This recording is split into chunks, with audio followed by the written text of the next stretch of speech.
네, 이슈엔 현장에서 매주 월요일마다 찾아뵙는 코너입니다. 열전상할 시간.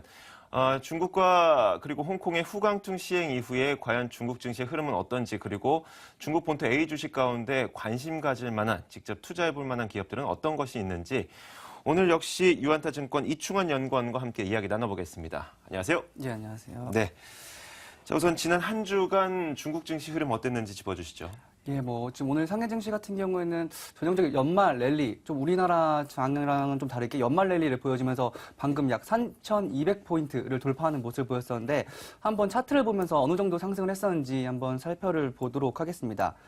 지금 보이는 HTS 화면은 그 상해 종합지수 주봉입니다. 지금 보시면은, 지금 4년, 5년 내, 근 5년 내 지금 전고점을 돌파를 한 상황이고, 최근에 일봉을 한번 살펴를 보면은 좀 변동성이 컸지만은 결국에는 다시 재차 3,000포인트에서 3,100포인트를 돌파를 하면서, 전형적인 좀 연말 랠리, 유동성 장세의 모습을 이어가고 있다라고 볼 수가 있는데, 요번에는 좀 이슈가 많았습니다. 은행, 부동산, 그리고 증권 여러 가지 그 금융 관련 분야에서 정부 정책 관련한 이슈가 많았었기 때문에 관련 이슈들 한 번씩 좀 짚어보면서 화면 한번 보시면서 말씀을 드리도록 하겠습니다.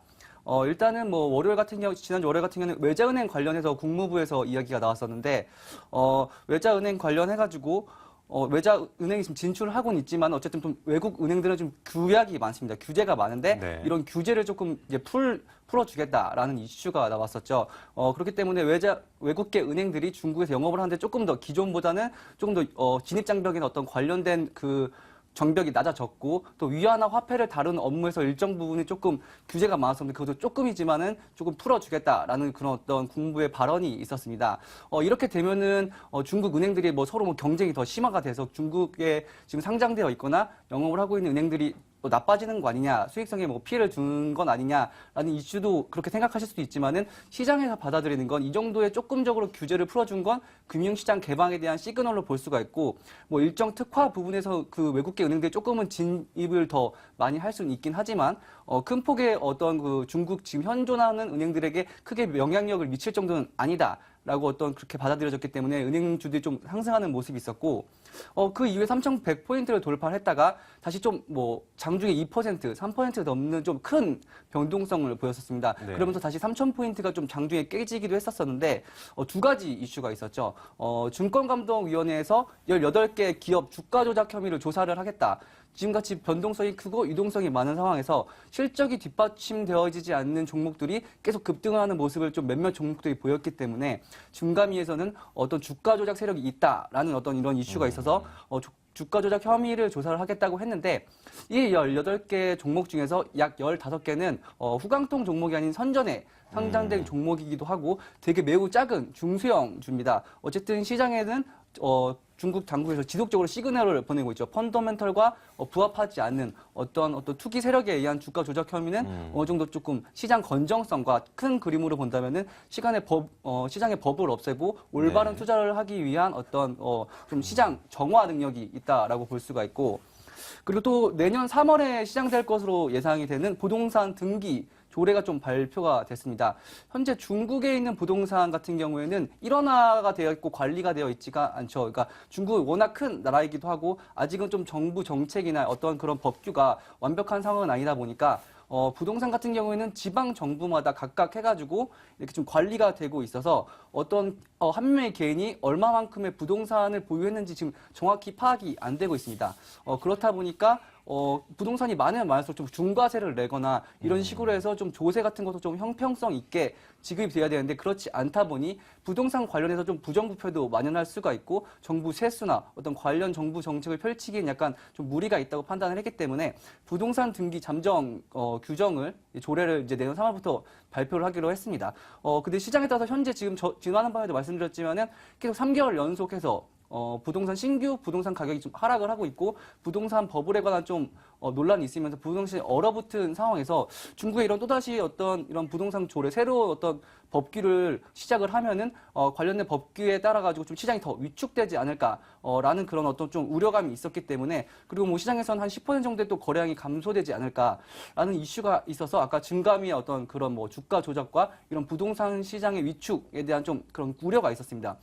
그거에 따라서 약간 좀 3,000포인트를 다시 하회하기도 했었었는데 이 후반에 나왔던, 그러니까 우리나라의 크리스마스가 열렸을 때 중국 같은 경우에는 크리스마스 때 휴장을 하진 않습니다. 후광통 같은 경우에는 홍콩하고 중국과 둘 다 시장이 열려야 거래가 가능해서 후광통 거래는 안 됐었지만 중국장은 지속적으로 열렸었는데요.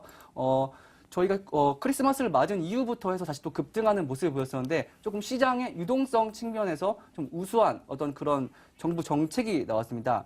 일단은 뭐 인민은행에서 어떤 게 말한 그런 내용을 살펴보면은 은행에서 비은행 금융기관에 대한 어떤 그 지급 준비율을 제로로 설정을 해도 괜찮다라는 이런 말을 했기 때문에 이러한 효과는 시장에서 약 한 1.5%의 지급 준비율을 인하한 효과랑 비슷하게 좀 시장의 유동성을 좀 더 풍부하게 할 수 있다. 최근에 어떤 수급적으로 어떤 그 유동성, 그러니까 연말이다 보니까 어떤 자금 수요가 넘쳐나면서 약간 좀 단기 금리 같은 게 좀 급등을 하고 자금 시장이 약간 유동성이 좀 모자란 상황이었었는데 이런 식으로 중국 정부 인문행에서 언급을 해줌에 따라서 시장에 어느 정도 좀 유동성이 좀 더 넓어지는 시그널, 그리고 아까 말씀드린 것처럼 직접적으로 지급 준비율을 인하를 하지 않았지만 우회적인 방법을 통해서 시장에 지속적으로 정부 정책을 쓰는 지금 모습을 보이고 있기 때문에 이러한 정부 정책이 발표한 이후에 은행과 증권주들이 좀 급등을 하는 모습을 보이면서 지금 3,000포인트를 다시 되차 돌파를 했고 3,100포인트, 그리고 오늘 같은 날에는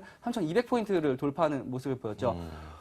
그리고 뭐 대형 장비 수출하는 업체들에 대해서 좀 뭐 대출이나 관련된 예산을 좀 지급을 하겠다라는 이슈도 있었었고, 또 뭐 오늘 같은 경우는 지금 보험주 같은 경우 지금 막 상한가나 이렇게 급등하는 모습을 보이고 있는데, 국무원에서 24일 오후에 양로보험에 관련해서 어떤 언급을 했습니다.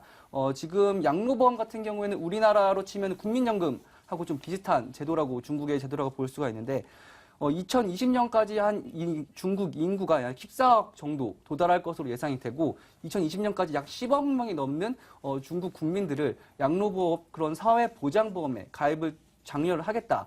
거의 지금 14억 정도가 될 것으로 예상이 되고 그중에 10억 이상이기 때문에 거의 중국에 거의 전면적으로 거의 양로보험을 지금 시행을 하겠다라는 그런 언급이 있었고, 또 양로보험에 더불어서 사회보장보험 관련해서 좀 많은 측면이 있는 의료보험, 양로보험과 의료보험을 좀 지속적으로 추진 확대를 하겠다. 그리고 양로보험 같은 경우는 현재는 좀 공무원하고 일반 그 회사원들하고 약간 좀 간극이 있는데 이런 것도 좀 통합을 하는 식으로 어떻게 진행을 하겠다는 언급이 나오면서 보험주들이 좀 급등을 하고, 이전에도 말씀을 드렸지만은 중국 시총에서는 금융주들이 매우 많은 비중을 차지하고 있습니다. 이렇게 금융주들이 지속적으로 탄력을 받다 보니까 지금 방금 보신 것처럼 지속적으로 신고가를 좀 경신을 하고 있는 그런 모습이라고 볼 수가 있습니다.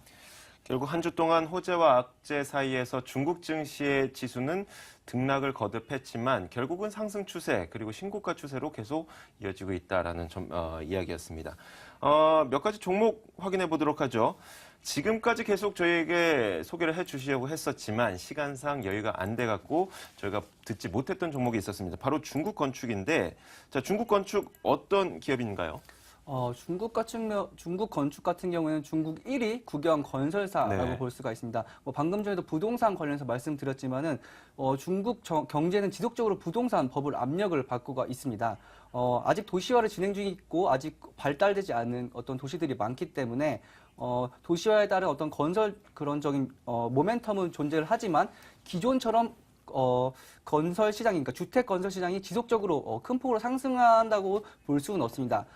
그럼에도 불구하고 중국 건축이 최근에 급등하는 모습을 보였던 건 도시화 이외에도 새로운 모멘텀이 있기 때문인데요. 바로 인프라 건설 관련한 이슈입니다.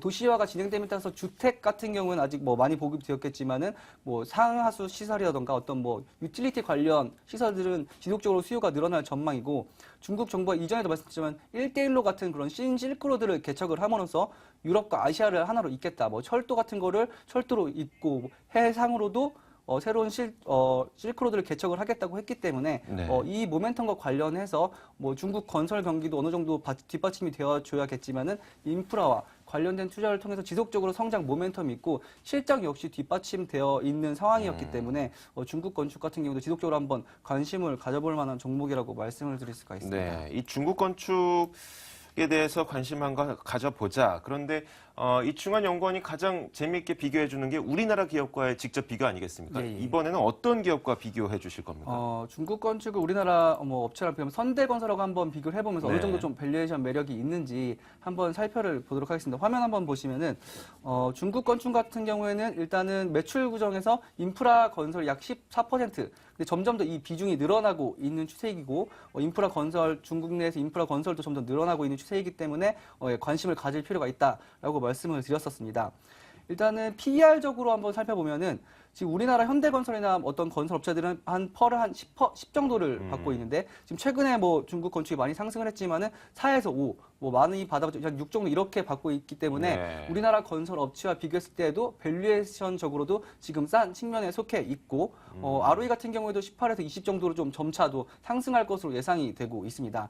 그리고 우리나라 업체랑 좀 다른 것은 건축 주택 같은 경우 우리나라 같은 경우는 지금 좀 하강 국면에 있고 약간 새로운 신도시를 좀 개발하는 측면에서는 조금 부정적인 측면이 있지만 중국은 아직도 도시화돼야 될 그 많은 어떤 그런 성이나 어떤 지역들이 남아 있고 인프라 같은 것도 추가적으로 계속적으로 수요가 늘어나고 있기 때문에 우리나라 업체랑 비교를 했을 때도 큰 그림에서 봐도 모멘텀이 있고 밸류에이션적으로 봤을 때도 지속적으로 지금 투자할 만한 가치가 있고 최근에 매출액이나 순이익 추세를 봐도 거의 한 5년 새에 2배 정도 매출액과 순이익, 영업이익이 느는 추세를 보였었기 때문에 중국 건축을 건설 플러스 인프라 건설 업체로서 한번 정책 모멘텀을 받을 수 있다고 생각을 하시고 살펴보실 필요가 있다고 생각을 합니다. 네, 알겠습니다. 중국 건축, 현대건설과 비교를 해봤습니다.